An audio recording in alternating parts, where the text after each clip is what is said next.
Well, hello everybody, and welcome back to G Bear's Off-Grid Ways, a homestead in the desert. And yeah, I'm in here in the garden house, actually in the greenhouse, and I'm really happy in here today. The winds have calmed down substantially. They're only about 16 miles per hour today, but the sun's out, it's warming up. The temperature is already close to 20 degrees higher than it was yesterday, so it's a nice day.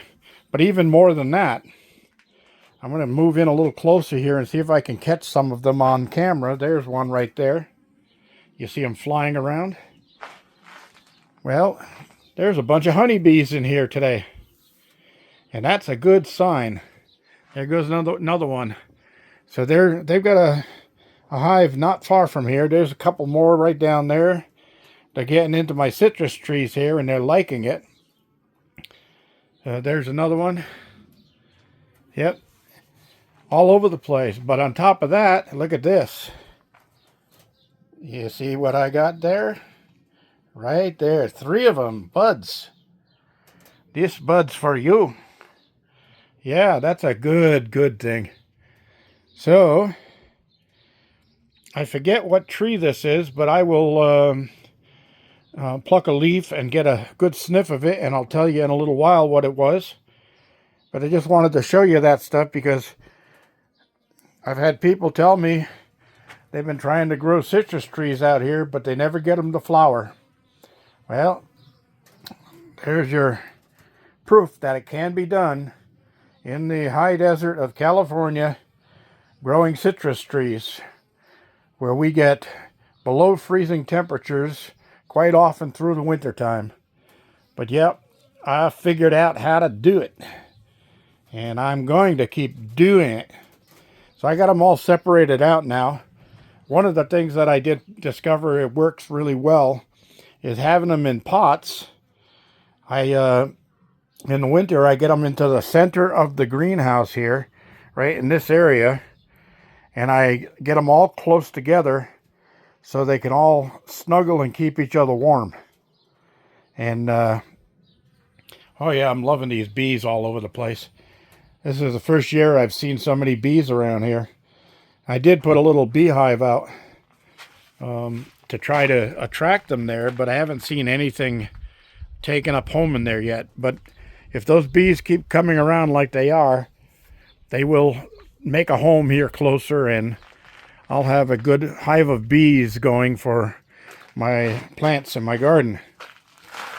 All right, I love it. So, there's a couple of other things. I did bring out that one sprouted potato plant, and I got it planted out here. And let's move around here. Yeah, everything got watered today. It was really dry from all of that wind blowing. Of my red potatoes there. But this is my russet group over here. And that's where I just planted the one that I had sprouted inside.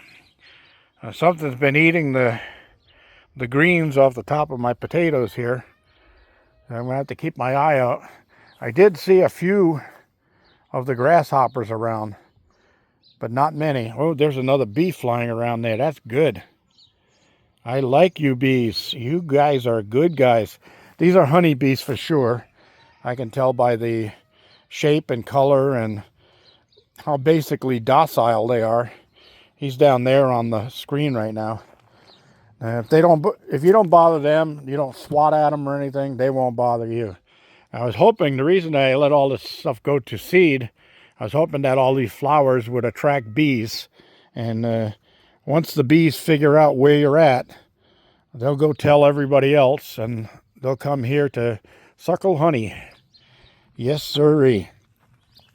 So I'll be pruning a few things up here pretty soon. This is cilantro going to seed. I needed that because all my cilantro seeds, I didn't pouch them and put them away last year, and they sat out all winter long, and they're all dried up. Oh, there's another bee. Yeah, they're all dried up, and they're not sprouting. Although I did see one sprout over here. Let's see, where did I see you? Oh, right there. Yeah. So I did get one out, but I planted probably 25, 30 of them in here, and I only got one to sprout. So, yeah, those seeds have gotten damaged from the weather. But yeah, a lot of the flowers have blown away, the petals have blown away. But look at the pears growing here. That's a pair of pears right there. There's another pear there, another pear there. Let's see. I saw a whole bunch of them around here. But yeah, that's good. And this is my Andy apple. It's really growing this year. It's starting to really spread out. I don't see any buds on it yet, and that's weird because last year it actually produced 3 apples for me. And the Sharon apple here, the Gala, that one actually produced 2 apples, but only one was edible. The other one didn't make it because there wasn't enough branch there to support 2 apples. But yeah, looking good. There's a couple more pears down here. Oh, everything looking good. Apricot, nothing. I'm gonna definitely get a hold of somebody who's got a good productive apricot tree, and I will graft onto this and get it producing by next year. That's a promise, everybody. Hold me to it. So, here's something that I've been thinking and contemplating about. I'm going to do it real quick because I don't have time to get into the specifics. I'm still putting things down on paper to try to work it all out. But here's my idea. Since I'm getting up there in age, I started thinking that, probably if everything is perfect for me, if everything is perfectly perfect for me, I probably have another 10 years before I'm going to be needing some major assistance just to get around and things like that. So I'm in that 10-year plan thing. Well, I don't have anybody to leave this property, the homestead, the cabin, the tools, the shipping containers, everything that I've put together here. I've got nobody to leave it to. I don't have a significant other. I have an ex-wife who has already taken more than I'm ever going to let her take from me again. And that's enough. So here's my plan. I'm thinking about setting it up to where some of you out there who are planning your futures already and thinking to yourself, you know what?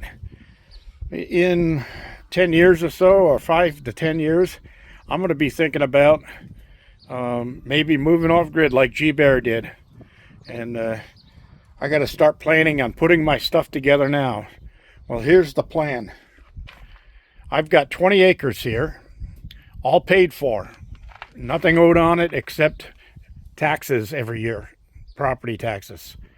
And they're really not that much. They're affordable, but I'm going to tell you up front, I hate property taxes. I hate the idea of property taxes. Property taxes is nothing but a governmental ripoff so that they can live high on the hog on our money. That's all there is to it. They're too lazy to get a real job, so they become a politician, and then they just boss us around, which they're not supposed to do, because we all know that we were taught in history, I'm not in history, we were taught in school as we were growing up, that this is a government of the people, by the people, and for the people. That means the people are the government. Those people that we call our government, those are only our representatives. We choose them by voting for them. And that's been forgotten. And it's been forgotten for a reason, and we all know why. So getting past that, what I'm proposing is putting together a plan to where I'm going to either take a domestic partner on that comes here to live with me and bring something to the table as they do that, so we can spend the next 10 years out here working together to keep this place going and keep it upright. And then I will make out my will with that person as the sole beneficiary of this property and everything on it. Okay, that's one plan. So the other plan is, if I don't have any takers for that, I'm thinking that one of you followers out there might like to invest in your future. So 20 acres with a cabin, with wind and solar set up on it, and that's all going to be modified because it's coming up on its 10-year life limit. That's all going to be modified to a 48-volt system like Tony and Leanne got out there at their homestead in Nevada. I helped them get that put together and set up.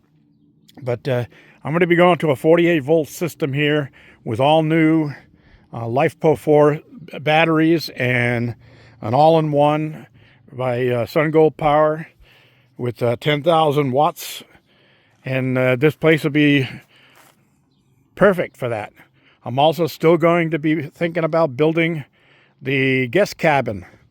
So you will have a guest cabin that if that domestic partner wants to come down and get to know me before we jump into things, or me get to know them, same thing, they can stay in the cabin so they have their privacy. Okay? So, with all of that being said, leave me comments below. What do you think? I will be putting together all of the paperwork and all of that. So the bottom line is 20 acres with lock, stock, and barrel. Everything that's here on the property. All my tools, all my reloading, all my firearms, everything like that. It all goes together in one big package deal. And if it's not to a domestic partner straight off, it'll be to somebody who's planning their future, and I'll let the whole thing go at $25,000, and I will finance that myself with a $10,000 down payment. Then the paperwork gets signed over to you, and then the $15,000 will have to be paid off within the next 3 years. Okay? And what that does is it's going to give me working capital to upgrade stuff around here, to finish building stuff around here, to finish the garden house around here, the garden house extension, getting everything all put together. So somebody is going to inherit one heck of a nice retirement place. 20 acres with everything on it they need to just move in and take over. How's that sound?